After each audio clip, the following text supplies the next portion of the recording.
할렐루야.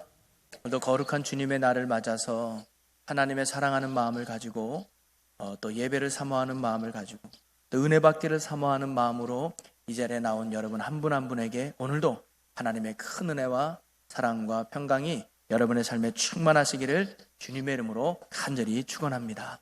우리 옆에 분과 같이 인사 나눴으면 좋겠습니다. 잘 나오셨습니다. 반갑습니다. 사랑합니다. 네, 감사합니다. 여러분, 제가 설교 전에 이렇게 인사를 나누는 건 성경적인 것 같아서 그래요. 왜냐하면 성경 말씀에 누군가가 형제 간에 불화가 있거든 먼저 예물을 성전 앞에 놓고 가서 먼저 풀고 와서 예물을 드려라. 그럴 때 그 예물과 그 예배를 하나님이 받으신다는 거죠. 그래서 우리가 말씀을 듣기 전에 물론 싸워서 옆에 앉은 분은 안 계실 거예요. 그러면 벌써 자리를 옮겼겠죠. 그런데도 우리가 그 말씀 앞에서 하나님, 내가 오늘도 형제와 화친합니다. 자매와 화평하게 이룹니다. 그러니 오늘도 우리의 마음을 보시고 오늘도 말씀하여 주시고 은혜를 주옵소서라는 사모함과 믿음의 마음으로 이렇게 말씀 듣기 전에 서로 인사를 나누는 거거든요. 그래서 오늘도 하나님이 준비하고 예비하신 큰 은혜가 전하는 전하 듣는 여러분에게 충만하시기를 주님의 이름으로 간절히 소망합니다. 여러분, 우리가 어떤 것을 움직이기 위해서는 그 움직이는 원인, 즉 힘이 있어야 되죠. 여러분, 제가 퀴즈 하나 내볼게요. 일부 예배 때는 너무 당황했는데, 여러분, 지구가 자전하는 이유를 아십니까? 물론 물리나 과학을 얘기하는 건 아니에요. 그 정답은 지구 안에 석유가 있기 때문에, 그래서 지구가 자전한대요. 물론 농담이죠. 역시 일부 때란 분위기가 사시네요. 제가 이 얘기를 하는 이유는 뭐냐면, 물론 자동차도 보면 움직이는 이유가 기름 때문이잖아요. 고속도로 가다 보면 아무리 멋진 자동차, 아무리 비싼 자동차도 그 고속도로에 멈출 때가 있는데 그 이유는 바로 그 자동차에 기름이 떨어졌을 때 많아 있어요. 바로 제가 이 얘기를 하는 건 뭐냐면, 어떤 일이든 어떤 움직이든 힘의 원천이 필요하다는 것을 말씀드리고 싶은 겁니다. 아무리 성능 좋은 노트북이라 할지라도 그 노트북에 전원이 공급되지 않으면 아무 소용이 없는 것이죠. 우리가 아주 큰 논에 별을 아무리 좋은 종자를 심은들 저주지에서 물이 공급되지 않으면 그 논에 있는 벼는 다 말라 죽어가고 말 것입니다. 이처럼 무엇인가를 하기 위해서는 에너지, 힘의 원천이 필요하다는 것이죠. 여러분, 우리가 살아가는 것도 마찬가지입니다. 우리가 신앙생활하는 것도 마찬가지입니다. 우리가 그리스도인답게 살아감에 있어서, 우리가 성도답게 살아감에 있어서, 우리가 하나님 나라의 천국 백성으로 살아감에 있어서 우리에게 필요한 것이 정말 무엇일까? 이 땅에서 승리하는 삶을 살고 사명을 감당하기 위해서는 우리에게 정말 필요한 게 뭘까? 돈이 필요할까? 건강이 필요할까? 지식이 필요할까? 아니요. 그 이상의 놀라운 것이 필요한데 그것이 바로 하나님의 은혜인 줄로 믿습니다. 하나님의 은혜가 우리에게 임할 때 우리는 성도답게 살아낼 수 있고요. 하나님의 은혜가 임할 때 우리는 이 땅에서 제자다운 삶을 살아갈 수 있을 것이며, 하나님의 은혜가 임할 때 우리는 이 땅에서 천국을 누리는 복된 인생을 살게 될 줄로 믿습니다. 성경은 의인은 믿음으로 말미암아 산다는 말씀을 하셨습니다. 여러분, 의인이 믿음으로 산다는 말이 무슨 뜻일까요? 믿음으로 산다는 말을 쉽게 풀어보면 바로 이겁니다. 하나님의 은혜로 산다는 말입니다. 즉 한마디로 우리 그리스도인은 하나님의 은혜로 사는 자들인 줄로 믿습니다. 하나님의 때마다 일마다 부어주시는 놀라운 은혜 속에서 우리가 살아갈 때 우리의 인생은 승리하는 삶을 살게 될 것이고 풍성한 삶을 살게 될 것이고 기쁨과 감사가 넘치는 참 만족을 누리는 복된 삶을 살게 될 줄로 믿습니다. 앞으로 여러분의 삶에 살아계신 하나님의 은혜와 사랑의 하나님의 은혜가 풍성히 맺어져서 여러분의 인생이 복되고 귀한 삶이 되시기를 주 예수 그리스도 이름으로 간절히 축원합니다. 자, 오늘 본문 말씀에도 보면 하나님의 그 은혜로 말미암아 문제가 해결받고 승리하고 풍성한 삶을 누린 두 사람이 등장합니다. 그 사람이 바로 히브리 산파였던 십브라와 부하라는 두 여인입니다. 자, 먼저 이들이 하나님의 은혜로 어떤 복을 받았는지를 한번 말씀 속에서 찾아보면 출애굽기 1장 20절 21절에 그 은혜 받은 내용이 나오는데 우리 같이 한번 읽어보겠습니다. 하나님이 그 산파들에게 은혜를 베푸시니 그 백성은 번성하고 매우 강해지니라. 그 산파들은 하나님을 경외하였으므로 하나님이 그들의 집안을 흥왕하게 하신지라. 아멘. 오늘 말씀에 그 산파들에게 하나님이 뭘 베풀어요? 은혜를 베풀었다고 나와요. 은혜를 베풀었더니 뭐예요? 그 백성은 번성하고 매우 강해지니라 라고 말합니다. 그 백성이 뭐냐면 애굽 땅에서 종노릇하고 있는 이스라엘 민족이에요. 그 민족을 애굽 왕이 없애려고 또는 축소시키려고 노력했지만 하나님의 은혜가 부어지니까 그 백성이 더욱 번성하고 강해지며 영향력 있는 민족으로 커나갔다는 거예요. 또 하나의 복은 그들의 집안을 흥왕하게 하신다는 말입니다. 흥왕이라는 말은 뭐냐면 점점점 잘 된다는 거예요. 점점점 발전한다는 것이죠. 바로 그 가문이, 그 가정이 하나님이 주시는 은혜로 말미암아 그 지역을 영향력 있는 복된 가문으로 하나님이 세워주셨다고 하는 것입니다. 또 하나의 복은 뭐냐면 이 두 산파가 왕의 명령을 어겼음에도 불구하고 이 두 산파가 목숨을 건지는 생명의 은혜를 받았다는 거죠. 한마디로 말해서 하나님의 은혜로 개인적으로는 생명의 보존을 받고 민족이 복을 받고 또 집안이 복을 받는 축복의 주인공이 되었다고 하는 사실입니다. 저는 오늘 여러분이 바로 이러한 은혜와 축복의 주인공이 되시기를 주님의 이름으로 간절히 소망합니다. 여러분이 하나님이 주시는 은혜로 말미암아 여러분이 이 세상을 살아갈 때 어떤 악한 것으로부터 지킴받고 보호받는 구원과 생명의 삶을 누리시기를 바라고, 하나님의 은혜로 말미암아 여러분이 몸담고 있는 가정이 복을 받기를 원하고, 하나님의 은혜로 말미암아 여러분이 사는 이 나라가 복을 받기를 원하고, 또 하나님의 은혜로 말미암아 우리가 신앙생활하는 이 교회가 더욱 부흥되며 이 시대에 복음의 사명을 능히 감당해낼 수 있는 건강하고 아름다운 교회가 되기를 주님의 이름으로 간절히 소망합니다. 자, 그러면 이 두 산파가 받았던 은혜, 우리도 받으면 너무 좋겠죠. 그러면 하나님의 은혜는 어떤 사람들에게 임할까요? 가만히 있으면 하나님이 알아서 우리를 은혜를 줄까요? 그러면 너무 좋을 것 같아요.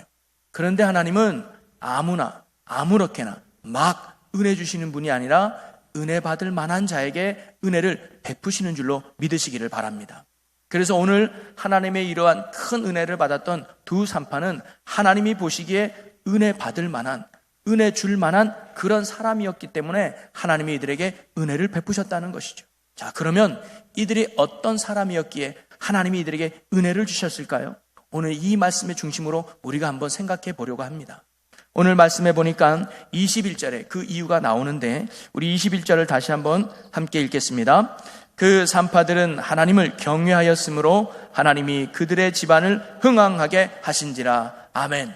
하나님이 산파들의 가정에 복을 주고 그 민족에 복을 주고 이들의 개인의 생명을 보존하는 복과 은혜를 주신 이유가 뭐냐?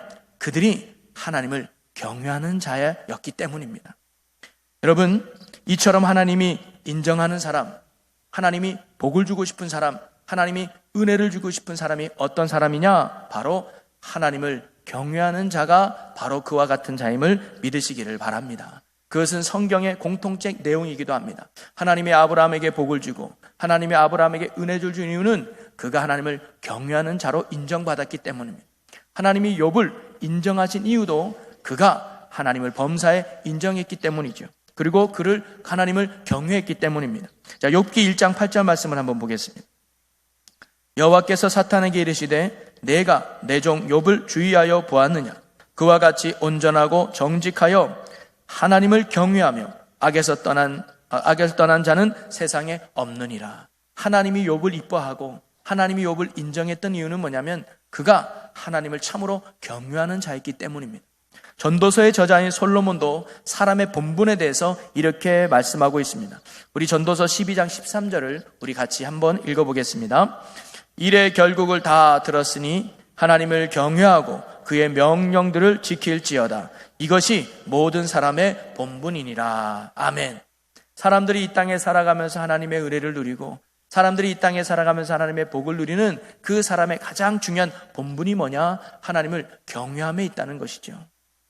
오늘 우리가 하나님께 인정받고 그분이 주시는 은혜 속에 살아가기 위해서는 하나님을 참으로 경외하는 자가 되어야 된다는 사실을 오늘 성경이 우리에게 말씀하고 있는 것이죠. 자, 그렇다면 하나님을 경외한다는 것은 어떤 내용일까요? 오늘 우리는 오늘 말씀 속에 등장하는 두 산파의 모습을 통해서 아하, 하나님을 경외하는 자는 이런 삶을 사는 사람이구나, 하나님을 경외한다는 것은 이런 믿음의 모습이구나를 우리가 함께 나누면서 오늘 말씀 속에서 새롭게 도전하고 결단함으로 말미암아 오늘 이 말씀 속에서 하나님을 경외하는 자로 굳게 세워질 수 있는 믿음의 시간이 되시기를 주님의 이름으로 간절히 축원합니다. 자, 그렇다면 그들이 하나님을 경외하는 자였는데 어떤 모습으로 경외했을까? 첫째는 그들은 하나님을 두려워했다고 하는 사실이죠. 여러분, 애굽 왕이 노예 출신이 히브리 민족이 점점점 숫자가 많아지니까 애굽 왕이 겁이 났어요. 왜냐하면 나중에 적군이 쳐들어올 때 이 히브리 민족이 배신해서 적군과 짝짝꿍 맞아서 우리를 싸우면 이건 큰 문제가 된다고 생각했어요. 그래서 안 되겠구나, 히브리 민족을 내가 좀 민족 말살 정책을 펼치는 거예요.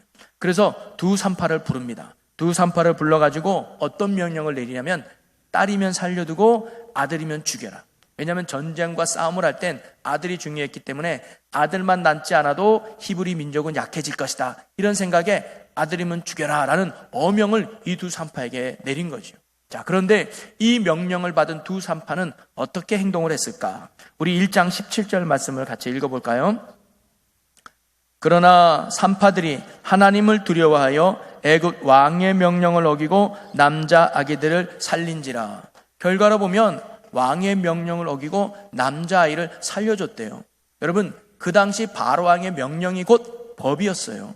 그 명령을 어기는 것은 곧 법을 어기는 것이고 그에게는 죽음뿐이었단 말이죠. 그런데 두 산파는 이러한 왕의 명령을 어긴 거예요. 여러분, 이 두 산파가 이러한 왕의 명령을 어긴 이유가 뭡니까? 오늘 17절 초반에 나오지만 왕을 두려워한 것이 아니라 이들이 진짜 두려워했던 대상은 누구냐? 바로 하나님을 두려워했다는 것입니다. 여러분, 우리가 하나님을 경외한다는 것은 뭐냐? 하나님을 두려워할 줄 아는 게 믿음이라는 거지. 여러분, 사람들은요, 본능적으로 두려워하는 존재의 명령에 따르게 되어 있습니다. 바로 이들은 하나님을 두려워했기 때문에 하나님이 원하는 바를 행했던 것이죠. 자, 그러면 이 두 산파가 하나님을 두려워했던 이유는 어디 있었을까요? 저는 그것은 바로 이 두 산파를 항상 지켜보고 계시는 하나님의 존재를 이 두 사람은 항상 인식하고 있었기 때문입니다. 하나님이 지금도 나를 지켜보고 있구나. 여러분, 제가 대학교 다닐 때 기숙사 생활을 했는데 수요일 되면 그 학교에 채플, 교회가 있어서 거기서 수요 예배를 드렸어요. 제가 봉사하는 지역은 멀다 보니까 수요일은 못 가서 수요일은 학교에서 예배를 드렸는데 그날은 왠지 몸도 피곤하고 그래가지고 수요 예배 드리기가 싫었어요. 쉽게 말하면 땡땡이 치려고 그랬어요.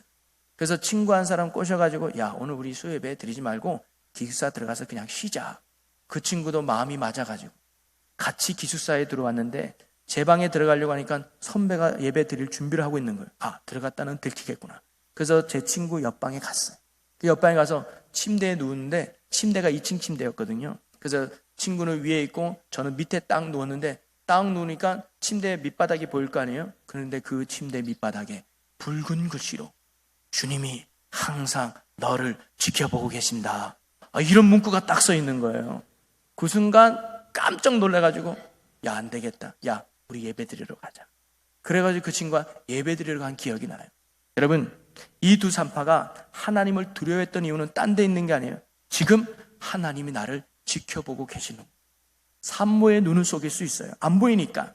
그리고 가족들의 눈도 속일 수 있어요. 잠깐 나가라고 하면 되니까. 그런데 누구의 눈은 속일 수 없어요? 하나님의 눈은 속일 수 없다는 마음이 이들에게 있었던 것이죠. 여러분, 요셉도 보디발의 아내의 유혹을 뿌리칠 수 있었던 이유도 여기에 있었습니다.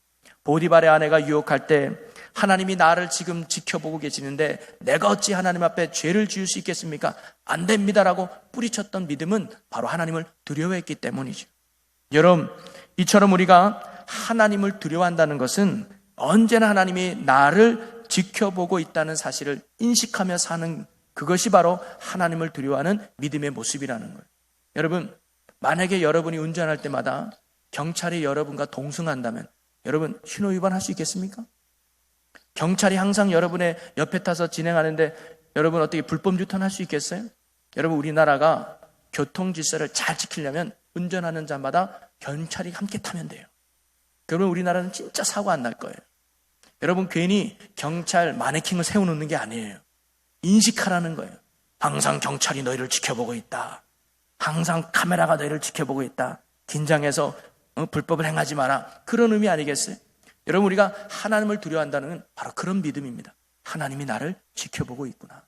사람의 눈을 속일 수 있어도, 환경은 어떻게 할 수 있어도 하나님의 눈을 속일 수 없다는 이 믿음이 바로 하나님을 경외하는 자의 모습이라는 것이죠. 그럴 때 우리는 하나님이 기뻐하는 삶을 살아낼 수 있습니다. 그럴 때 우리는 하나님이 싫어하는 것을 멀리할 수 있는 승리의 삶을 살아갈 수 있습니다. 이런 사람에게 하나님이 뭐예요? 은혜를 주겠죠. 이런 사람에게 하나님이 함께 하겠죠. 이런 사람들에게 하나님이 오늘도 복을 주실 줄로 믿습니다. 사랑하는 성도 여러분, 오늘 우리가 정말 하나님을 두려워하며 살고 있는가를 돌아볼 수 있는 이 시간이 되었으면 좋겠습니다. 하나님은 언제 어디서나 나와 함께 계시고 나를 늘 지켜보고 계시는데 우리가 그것을 잊어버리며 살고 있지는 않는가?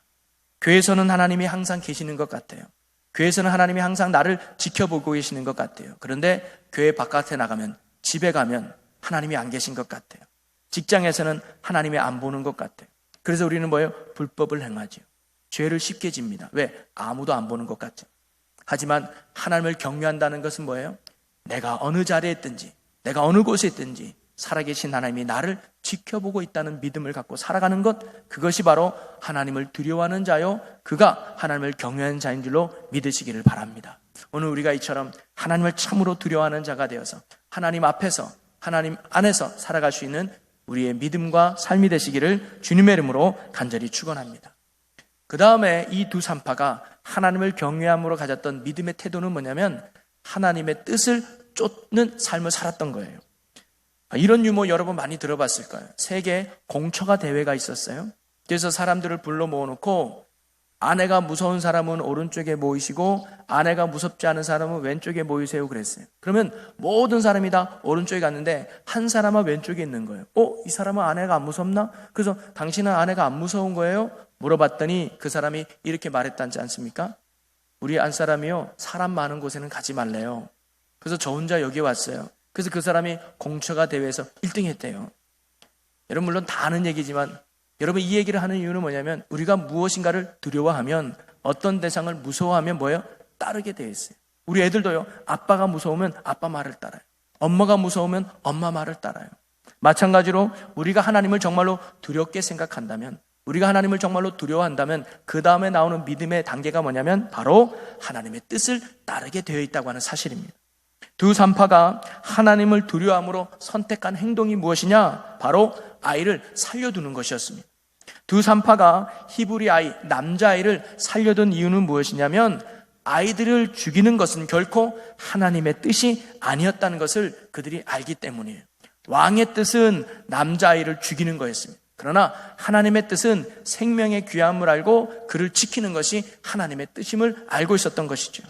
산파로 부르신 하나님의 뜻은 살리는 것이지 죽이는 것이 아님을 이들이 알았어요. 그리고 그것은 알므로 끝나지 않고 이들은 그 알을 실천적으로 옮기는 적극적인 믿음을 보인 게 이 두 산파의 모습이었습니다. 바로 그들의 삶은 어떤 자리에 있든지 어떤 환경이 있든지 하나님의 뜻을 구하고 그 뜻을 쫓는 삶을 살았던 것이 바로 이 두 사람이었죠. 그것이 바로 하나님을 경외하는 성도의 모습이었던 것입니다. 여러분 이처럼 하나님을 경외하는 사람은 어떤 사람이냐? 어떤 삶의 자리에도 어떤 삶의 위치에도 하나님의 뜻을 구하고 하나님의 뜻을 찾고 그리고 그 뜻을 따르는 사람, 그 뜻을 쫓는 사람이 바로 하나님을 참으로 경외하는 성도의 모습이죠. 그리고 하나님은 그런 사람들에게 오늘도 놀라운 은혜로 함께 하실 줄로 믿습니다. 사람들은 각자마다 역할이 있죠.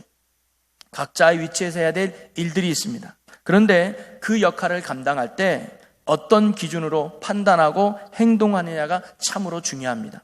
오늘 두 산파를 다시 보면 그들의 역할은 산모를 도와서 아이를 잘 낳게 하는 것이 그들의 역할이었죠. 그런데 이 역할을 함에 있어서 어떤 기준을 가지고 판단하고 어떤 기준을 가지고 행동하느냐에 따라서 아이를 살릴 수도 있고 아이를 죽일 수도 있었습니다. 그러면 그들에게 있어서 기준은 뭐였어요? 바로 왕의 명령이 아니라 하나님이었기 때문에 그들은 하나님의 뜻을 따라 아이들을 살려두었던 것이죠. 오늘도 하나님은 저와 여러분에게 각자의 역할을 맡겨주신 줄로 믿습니다. 가정에서 또는 직장에서 또는 교회에서 여러 가지 직분으로 또는 지위로 우리에게 역할들을 맡기셨습니다. 그러면 그 역할을 감당할 때 우리가 어떤 기준을 가지고 판단하고 어떤 기준을 가지고 행동하느냐는 참으로 중요합니다. 왜냐? 그것 때문에 결과가 달라질 수 있기 때문이죠. 어떤 사람들은 일을 할 때 돈을 기준으로 삼아 일을 합니다. 이것이 돈이 되느냐, 돈이 되지 않느냐. 어떤 사람은 세상의 성공이 자기의 판단과 행동의 기준이 되기도 합니다. 또 어떤 사람은 내게 유익이 되느냐, 내게 이익이 되느냐가 어떤 판단과 행동의 기준이 되기도 합니다. 그렇지만 하나님을 믿는 우리들, 하나님의 사랑을 받은 우리들, 그리고 더 나아가 하나님을 경외한다고 하는 우리들은 그런 세상의 기준이 아니라 오늘 이 두 산파와 같이 하나님의 말씀이 기준되고 하나님의 뜻을 기준 삼고 선택하고 판단하는 삶을 살아가야 될 줄로 믿습니다. 하나님은 바로 이처럼 어느 자리에 있든지 어느 상황에 있든지 하나님의 뜻을 구하고 그 뜻을 쫓는 자들에게 오늘도 풍성한 은혜로 채워주신다는 것이죠.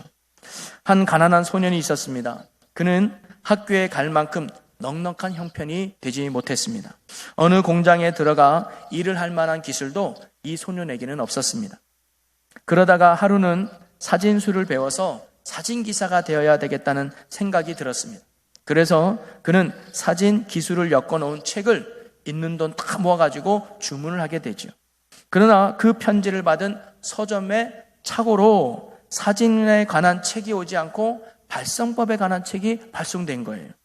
이 소녀는 너무나 가난해서 그 책을 다시 돌려보낼 만한 돈도 없었습니다. 그리고 발송하는 방법도 몰랐습니다. 소년의 실망은 너무나 컸지요. 하지만 이 소녀는 하나님께 기도했습니다. 하나님, 없는 형편에 이러이런 책을 주문했는데 엉뚱한 책이 왔어요.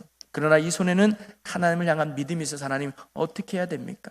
이 가운데 하나님의 뜻이 무엇입니까? 라고 자기에게 삶의 상황과 실망을 하나님께 맡겼죠.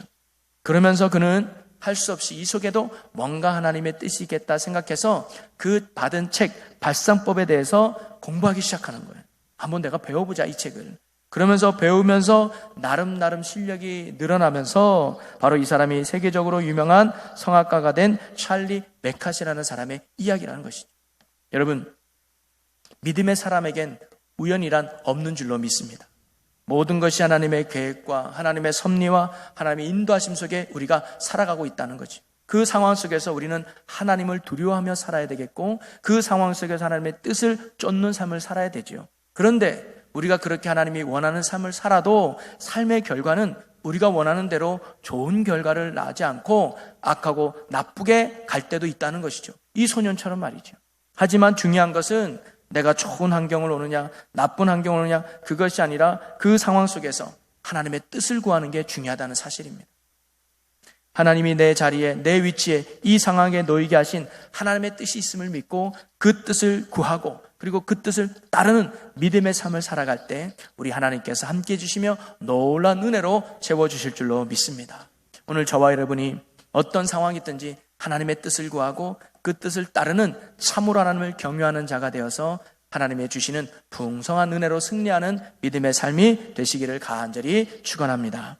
또 하나 마지막 세 번째로 이 두 산파가 하나님을 경외하는 자의 모습으로 가졌던 믿음이 뭐냐? 그것은 바로 언제나 하나님을 철저하게 확신하며 믿었던 것이죠. 즉 한결같은 믿음, 변함이 없는 믿음으로 나아갔던 것입니다. 여러분, 두 산파가 하나님을 두려워하면서 하나님의 뜻을 따르게 되어 남자아이를 죽이지 않고 살려주게 되잖아요. 그런데 그 결과로 어떤 일이 생겼느냐? 왕의 명령을 어기는 결과가 나온 거예요. 아니나 다를까 애굽 왕이 이 두 산파를 부릅니다. 그리고는 왕이 묻죠. 너희는 어찌하여 남자아이면 죽이고 여자아이는 살려두라 했거늘 어떻게 너희는 나의 명령을 어기고 남자아이들을 살려두었느냐라고 왕이 물었단 말이죠. 그랬더니 이 두 산파가 어떻게 대답했느냐? 우리 1장 19절 말씀 한번 읽어보시기 바랍니다. 시작.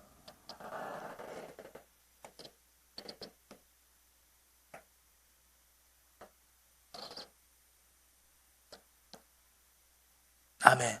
이 두 산파가 왕의 명령에 아이고 왕이요, 아이고 저희들이 이미 가보니까요 히브리 산파가 얼마나 건강한지 저희가 애를 받기 전에 이미 애가 쑥 나와버렸어요. 그런데 아들을 죽이면 큰일 나잖아요. 그래서 저희들이요 죽이지 못했어요. 쉽게 말하면 변명을 댄 거죠. 핑계를 댄 거예요. 여러분, 그런데 상식적으로 생각하면 왕 앞에 변명이 소용이 있습니까? 이런 핑계가 소용이 있습니까? 지금 왕은 기분이 나쁜데, 왕의 명령을 어겼는데, 당시 왕의 말은 곧 법이요 칼인데 왕의 명령을 어긴 이 사람들에게 무슨 핑계가 필요하고 무슨 변명이 먹혔겠습니까?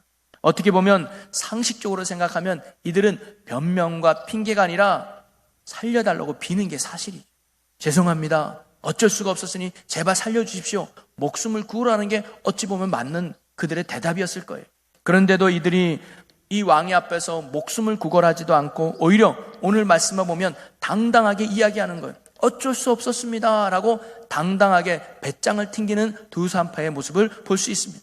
여러분, 이 두 산파가 어떻게 왕 앞에서 왕의 명령을 어겼음에도 불구하고 이렇게 당당할 수 있었을까요? 이런 배짱을 부릴 수 있었을까요? 저는 그 이유가 바로 하나님을 철저하게 믿는 믿음 때문이라고 생각합니다. 어떠한 상황 속에서도 나를 구원하시고 나를 인도하시고 나를 지키시는 하나님의 사랑에 대해서 변치 않는 믿음을 이들이 뭐예요? 가졌기 때문이죠. 이와 비슷한 이야기가 성경 다니엘의 세 친구의 이야기가 있습니다. 다니엘의 세 친구가 왕이 금신상을 만들어 놓고 이 신상 앞에 절을 하라고 명령하죠. 만약에 절을 하지 않는 사람은 뜨거운 불에 집어넣어서 죽게 하겠다라고 명령을 내요. 그러나 이 세 친구는 하나님을 믿는 신실하고 경외하는 자이기 때문에 우상 숭배라 생각해서 절하지 않죠. 이게 왕의 귀에 들어갔습니다. 이 세 친구를 부릅니다. 너희들은 어찌하여 나의 명령을 어기고 금신상에게 절하지 않았느냐? 내가 너희들에게 한 번 더 기회를 줄 테니까 지금이라도 절을 하면 살려두겠다. 하지만 그렇지 않으면 뜨거운 풀무불에 집어넣어서 너희들을 다 죽일 줄 알아라. 이렇게 명령을 내려요. 그때 이 세 친구가 뭐라고 대답하느냐? 다니엘 3장 17절을 우리 함께 읽어보겠습니다. 왕이여, 우리가 섬기는 하나님이 계시다면 우리를 맹렬히 타는 풀무불 가운데서 능히 건져내시겠고 왕의 손에서도 건져내시리이다. 아멘. 이들은요, 뜨거운 풀무불에 들어가도 거기서 나를 건져내시고 구원해 내실 하나님에 대한 확신을 가지고 있었어요. 이 믿음의 확신을 금신상에 절하지 않게 만들었고, 이 믿음의 확신을 왕의 협박에도 굴하지 않고 당당하게 큰 소리 칠 수 있었던 것이죠. 여러분, 우리가 하나님의 두려움을 갖고 또 뜻에 순종해도 예기치 않은 고난 가운데 빠질 수도 있습니다. 그러나 중요한 건 어떤 상황에 놓였든지 어떤 상황 앞에 있든다 할지라도 그 상황 속에서 뭐냐? 하나님에 대한 변하지 않는 믿음을 간직하는 것, 이것이 중요하다는 것이죠. 나를 언제나 사랑하시는 하나님, 나를 언제나 지키시는 하나님, 내게 은혜 베푸시는 하나님을 어떤 환경과 상황 속에서도 잃어버리지 않고 끝까지 붙드는 믿음, 바로 그 믿음을 가진 사람이 하나님을 경외하는 자의 모습이요, 그런 사람들에게 오늘도 하나님은 놀라운 은혜로 채워주신다는 것입니다. 하나님께서는 한결같은 사람들의 앞날을 열어주십니다. 이사야 26장 3절에 보면 주께서 심지가 견고한 자를 평강하고 평강하도록 지키시리니 이는 그가 주를 신뢰함이니이다.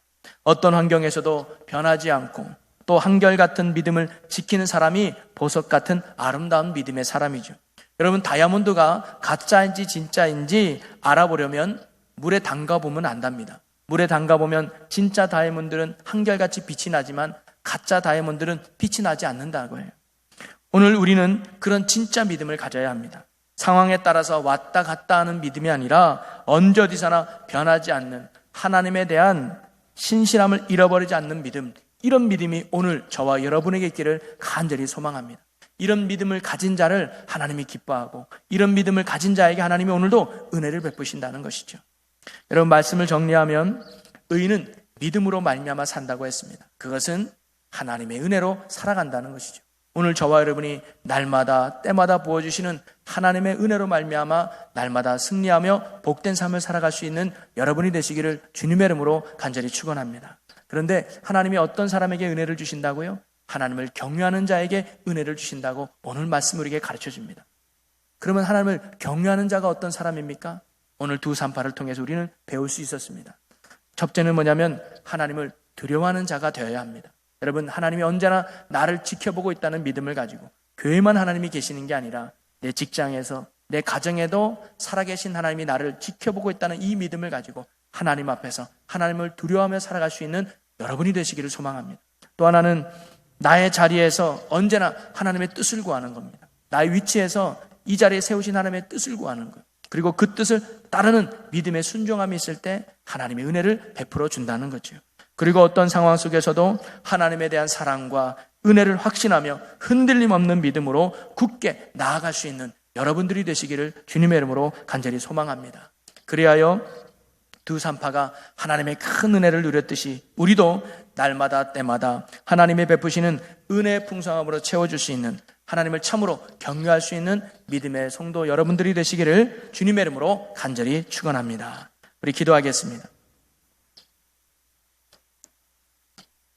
사랑과 은혜의 아버지 하나님, 우리는 하나님의 은혜가 아니면 살아갈 수 없는 연약한 자들임을 고백합니다.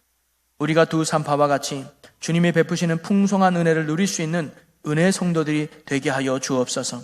그러기 위해 우리가 하나님을 참으로 경외하는 믿음의 자들이 되기를 원합니다. 하나님을 두려워하며 사는 자가 되게 하시고 나의 자리에서 주의 뜻을 구하며 그 뜻을 따르는 신실한 주의 성도들이 되게 하여 주옵소서. 또한 무엇보다 어떤 상황 속에서도 하나님의 은혜와 사랑을 확신하며 흔들림 없는 믿음으로 굳게 살아갈 수 있도록 성령님 우리를 인도해 주시옵소서. 그리하여 날마다 때마다 부어주시는 하나님의 은혜를 누리며 주님의 뜻을 이루어가는 축복과 영광의 삶이 되게 하여 주옵소서. 우리의 소망과 구원이 되시는 우리 주 예수 그리스도의 이름으로 기도하옵나이다. 아멘.